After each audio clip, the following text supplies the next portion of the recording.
영화 허스토리 김혜숙 인터뷰. 사진 낸 임성균 기자. 27일 개봉하는 영화 허스토리. 감독 민규동, 은 관부재판 실화를 다룬 일본군 위안부 소재 영화이자 법정 드라마다. 일본군 위안부 배상 소송 가운데 유일하게 일부 승소를 거둔 역사적 사건이지만 우리에게 잘 알려지지 않은 작은 승리의 이야기이기도 하다. 배우 김혜숙 63. 이 아픔을 딛고 용기 내 증언대에 섰던 10명의 할머니 중 한 명, 배전길 역을 맡았다. 17살 어린 나이에 위안부로 끌려갔다 돌아온 뒤 침묵 속에 살아왔지만 끝끝 내 바다 건너 일본 법원의 증언대에서 한 많은 세월을 절규하는 여인이다. 스크린과 브라운관을 가리지 않고 활동하며 국민엄마로 사랑받고 있는 그녀조차도 가늠할 수 없는 인물이었다. 깊이를 알 수 없는 아픔, 가늠할 수 없는 삶을 그리다 그만 우울증을 겪었다는 그녀는 배우 김혜숙은 물론 인간 김혜숙까지 내려놓고 지내야 했던 시간을 조용히 떠올렸다. 모든 것이 폭발하는 증언신 촬영 당일에는 아파 퉁퉁 부은 얼굴을 보고 하늘이 도우시는구나 감사드렸을 정도다. 가눌 수 없는 슬픔에서 헤어나오기까지 걸린 시간만 약 1년. 김혜숙은 드디어 극장에서 보게 된 허스토리에 다시 가슴이 먹먹해진 모습이었다. 원고단장 한 분이 남아 계실 뿐 시모노세키의 법원 증언대에 섰던 할머니들 모두가 세상을 떠나셨다고 전한 김혜숙. 그녀는 우리 이야기는 아직 끝나지 않았다 는 그 마음이 하늘에 전해진다면 고생하신 그 분들께 위로가 되지 않겠나 한다고 작은 바람을 털어놨다. 영화 허스토리 김혜숙 인터뷰. 사진 낸 임성균 기자. 허스토리는 잘 봤나? 재생 버튼 그래도 봤다. 안 보면 안 되겠냐고까지 이야기했는데 그럴 수가 없어서. 아무리 배우가 상상하는 직업이라지만 상상으로 만들기에도 어려움이 컸을 캐릭터다. 재생 버튼 그래서 힘들었던 거다. 시나리오를 보면 그 인물이 상상이 되고 분석을 하고 그걸 자신만의 방식으로 연기하며 표현하게 된다. 그런데 상상이 안 되는 거다. 깊이가 어딘지도 모르겠고, 보면 볼수록 시간이 가면 갈수록 더 어렵고 모르겠고, 그 끝이 어딘지 몰라서 너무너무 힘들었다. 그래서 어떻게 했나? 재생 버튼, 내 욕심인가? 그 생각이 들더라.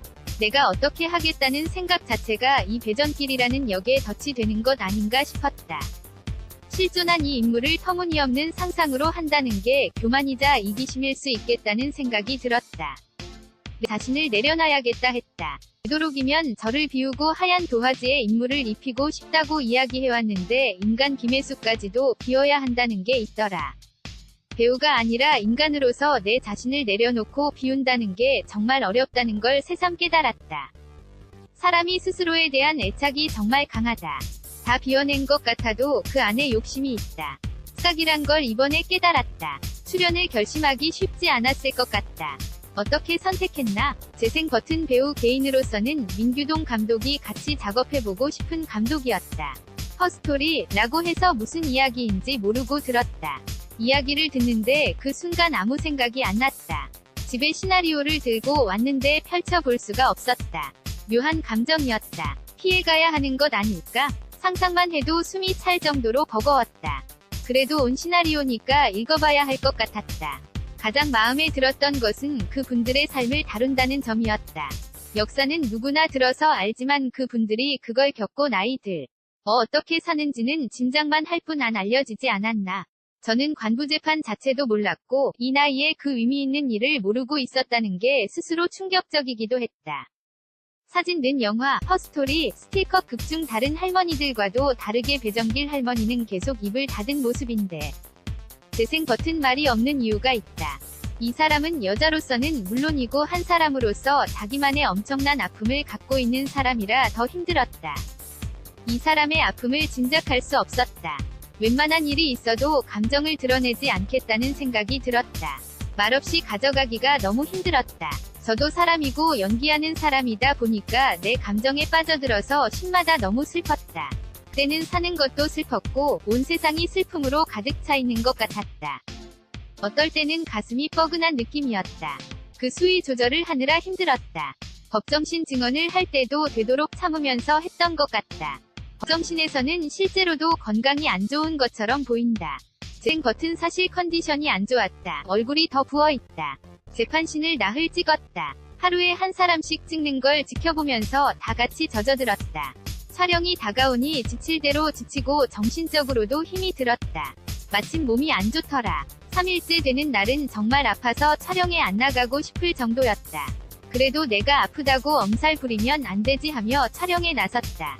촬영장 가서 내 모습을 보고는 내가 해야 하는 날 내가 아프다니 나는 정말 하늘이 도우시나 보다 했다. 배우로서 그냥 분장한 것과는 아무래도 달랐다. 제가 정말 소소한 노력을 한 것은 하루 종일 물을 안 마셨다는 것이다. 조금이라도 입술이 젖으면 생기가 도니까 입술이 바짝 마른 상태로 있으려 했다. 그 법정신에선 모두가 기도하는 마음이었다. 저도 재판정 그 자리에 앉아 제일 먼저 기도를 했다. 오늘은 연기를 잘하게 해달라고 기도를 하고 싶지 않다고, 그분이 어떤 심정으로 여기 섰을지. 그 마음을 눈곱만큼이라도 와 닿게 해서 연기하게 해달라 고 기도를 하고 촬영에 들어갔다.